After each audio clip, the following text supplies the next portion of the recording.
I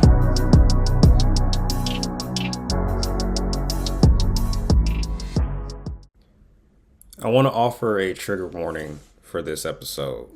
This segment discusses suicide and the violent erasure of accountability. So if this content is difficult for you, do me a favor, do yourself a favor, and just step away and take care of yourself. I promise another episode is on the way. And those stories are everywhere. Elizabeth Lawrence, lynched in Birmingham, 1933. School teacher coming home. She was walking and a bunch of white kids started throwing stones at her.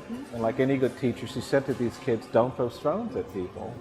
They went home and told their parents that they had been chastised by a black woman. The parents were outraged. They organized a mob. They went to her home and they lynched her. Officials have released the identity of a student who was found on a campus hanging from a tree this morning.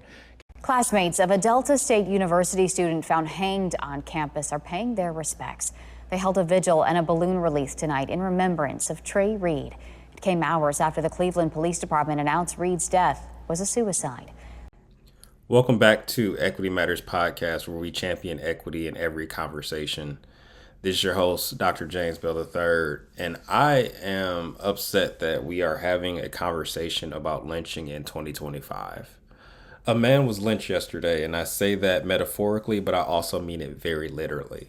A black man was lynched, but the story itself goes back much further than that. I actually want to take you back to 1836, and this story takes place in St. Louis, Missouri. Francis McIntosh was a free black man who was lynched by a mob, and McIntosh was jailed briefly after a violent encounter with two St. Louis police that left one of them mortally wounded. A white mob later abducted McIntosh from jail. They tied him to a nearby tree and they burned him alive as the crowd looked on.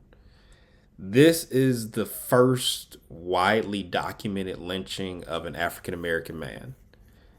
You think about lynching as both being tied to slavery era control, but it's also mob justice outside of the reach of the law. And it's really about this social control and also terrorizing black communities. So there's this long history of such a violent act being used as a means of control. We know that there were more than 4,700 lynchings, with almost 3,500 of them taking place between 1882 and 1968. And unfortunately, these records are not exhaustive. Many of these things happen under the radar of traditional measurement, and that's problematic. I haven't been to the South in a very long time. When I think about areas like Mississippi and Georgia, my layovers in Hartsfield International don't quite count. I'm troubled that last week there were two hanging deaths reported in Mississippi. One in Vicksburg, of all places, and my grandmother lived in Vicksburg. And being tied to that particular location, it reminds me that things are not as far removed as people like to suggest. I'm also disturbed at this very quick jump to suicide as the justification. And I hate that, because the suicide narrative for me is such a convenient closure. It offers this tidy explanation that would potentially end any public inquiry, and it also absolves possible perpetrators. And so what ends up happening to me is we end up shifting the blame to the victim.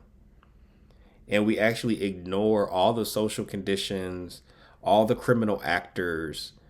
And it's just not acceptable to me. It's almost like this is the easier route, so this is the path that we chose to take.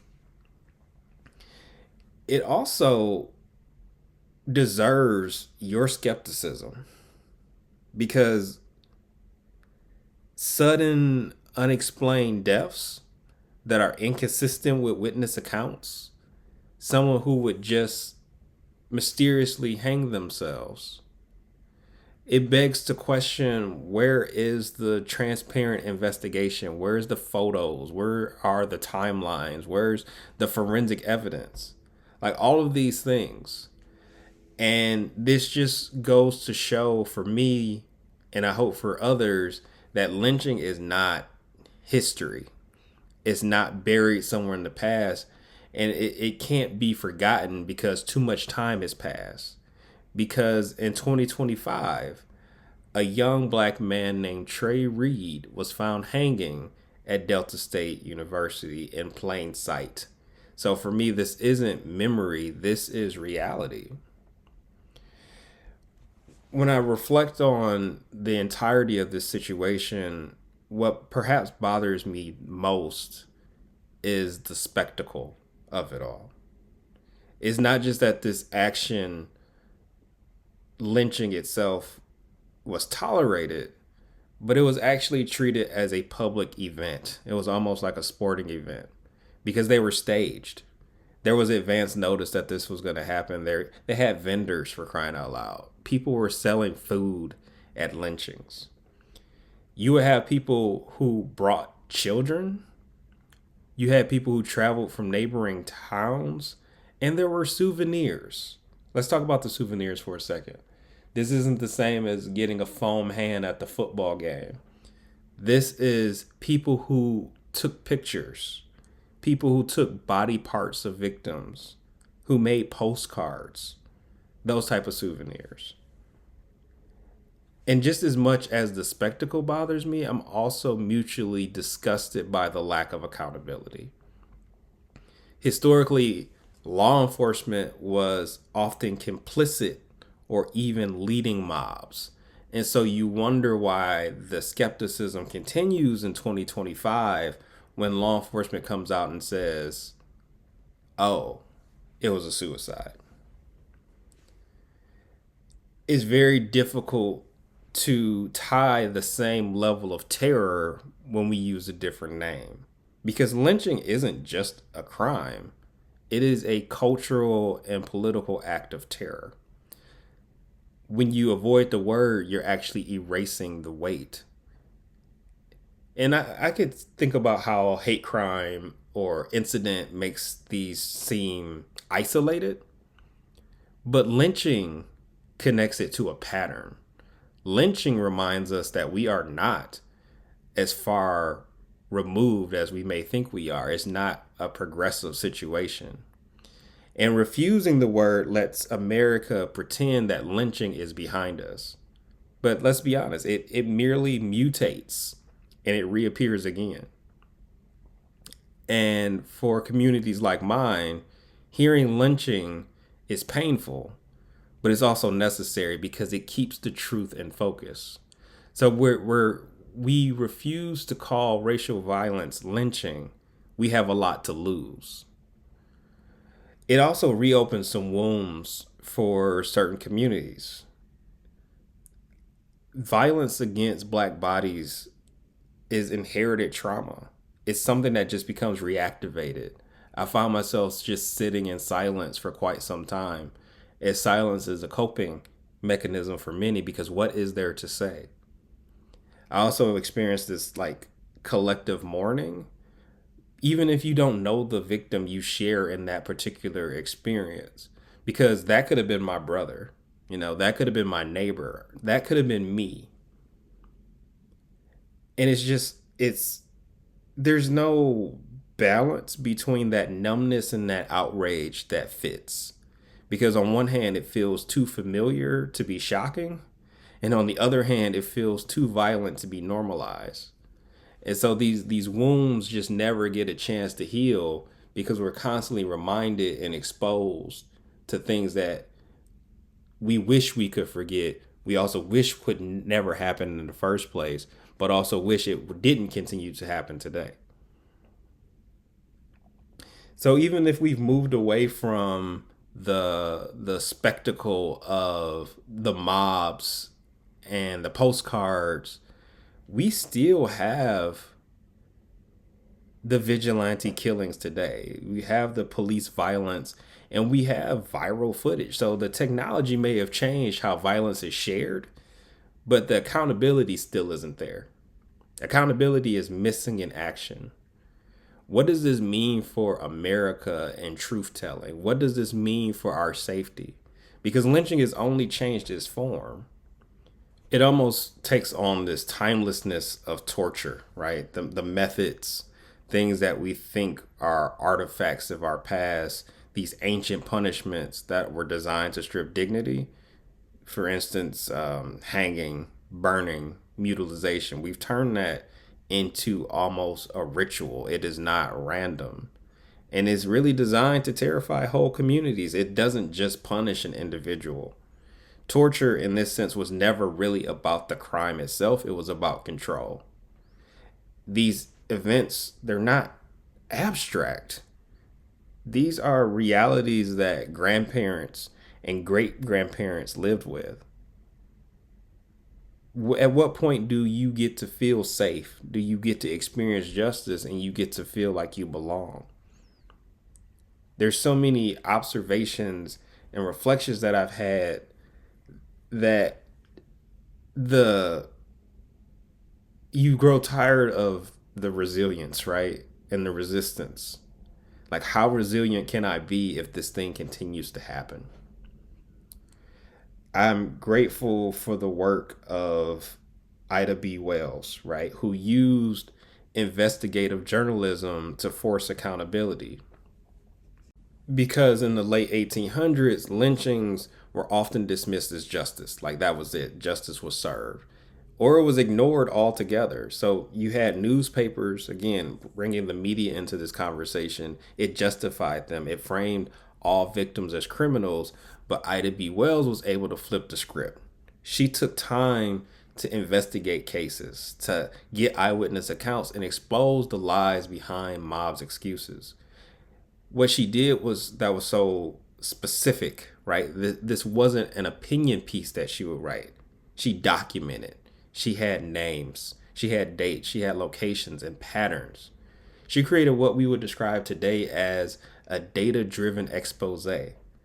But it also carried that emotional weight of the narrative.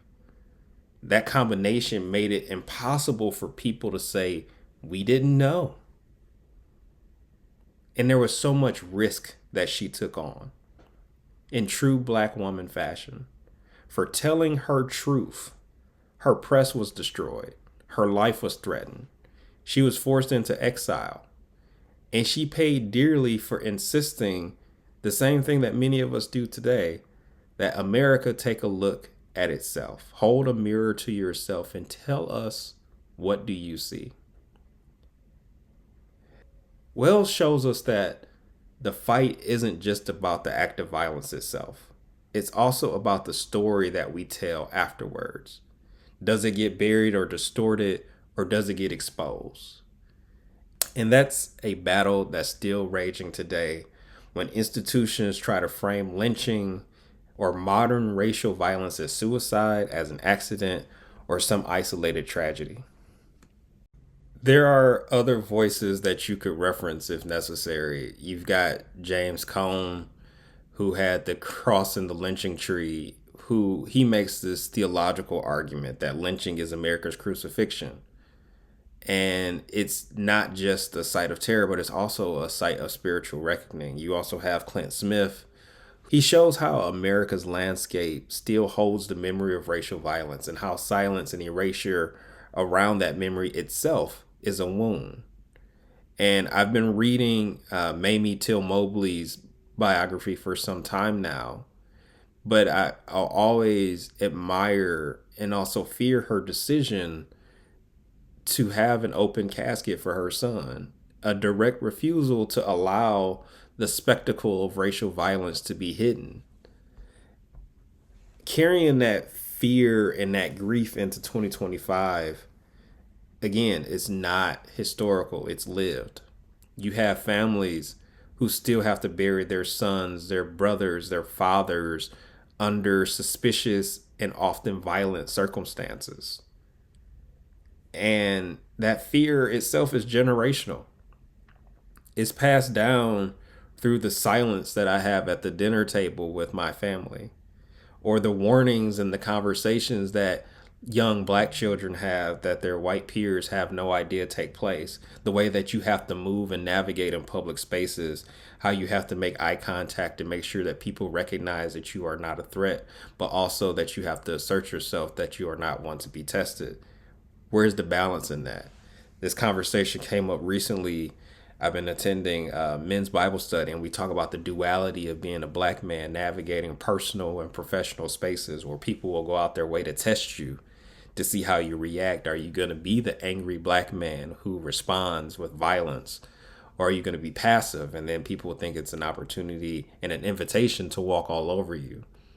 That exhaustion is cumulative because it seems like every instance of that test or every instance of a new case is reopening the same wound and other wounds as well. When it comes to the call to action, my expectation for you in this episode, one, don't let sanitized language make you forget what the reality is. Say the word, say lynching. I also want to honor the witnesses. Share this episode. I don't want you to share this content. Share it as a testimony. The act of remembering together resists erasure. It allows us to push for accountability. So we have to keep naming it, because when we name it, we break that silence and that cycle of silence that has allowed it to endure for so long. And I want you to talk about it with someone. Ask them what they think lynching means in 2025. That conversation is where change truly begins. We continue to carry grief because we know these names should still be spoken. We know that these lives should still be here. But we also carry fear because history has shown us how quickly silence can conspire to erase the truth. What we also carry, and this is like our hopeful moment in what seems like a hopeless situation, is we carry insistence. We carry the refusal to look away and the courage to keep naming what others would rather bury. I want you to take away from this episode that lynching is not just history. It's a shadow. It's a shadow that's been cast into our present, and refusing to let that shadow go unnamed is part of how we honor those who have been lost and how we protect those who are still here. So I want us to sit with this heaviness. Let it move you. Let it push you into conversation, and then into action, and then into remembrance. The next time on Equity Matters, I want to turn to another dying practice, and that is free speech. Because when voices are silenced, particularly by censorship, the outcome is the same. Truth is buried, justice is delayed, but until then, don't look away. They presented a spectacle. Now we have to talk about it. And of course, please stay tuned. Hit subscribe. Share with someone. Equity Matters.